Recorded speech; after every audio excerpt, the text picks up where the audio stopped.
Moi, je vous ai alarmé par expérience. Donc, en fait, le mur, à la base, il était ici, sur cette poutrelle en métal. Donc, il venait ici. Ce mur qui est ici, en fait, n'était pas un mur porteur. C'est pour ça qu'ils l'ont pété directement. Ouais. Parce que lui, il vient et en haut, quand tu montes, tu vois, il est directement sur le plancher. En haut, il n'y a rien. Il n'y a pas un autre mur, il n'y a rien du tout. L'architecte a dessiné, lui, la poutre, il l'a dessinée ici, la poutre métallique.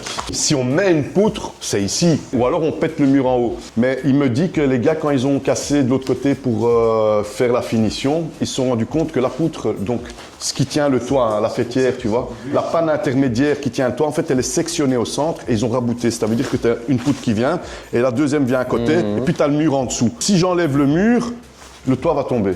Tu vois, il y a ça de l'autre côté. Donc, je voudrais bien mettre la poutre métallique ici, mais là, j'ai une poutre en béton. Et le problème, c'est que celle-là, je ne peux pas y toucher. Donc, ça veut dire que je dois venir dedans. Mais je ne peux pas y toucher parce qu'alors, c'est là que j'enlève le problème de là pour aller le jeter là. Bien sûr, bien sûr. Nous, on va quand même faire le sondage. On va dire de regarder là-bas en haut, voir si la poutre, elle n'est pas coupée. Tu vois, si c'est une pièce ou si c'est deux pièces. Comme ça, tu me dis. Et si c'est deux pièces, on fait venir l'ingénieur. Si c'est une pièce, on casse et on le refait.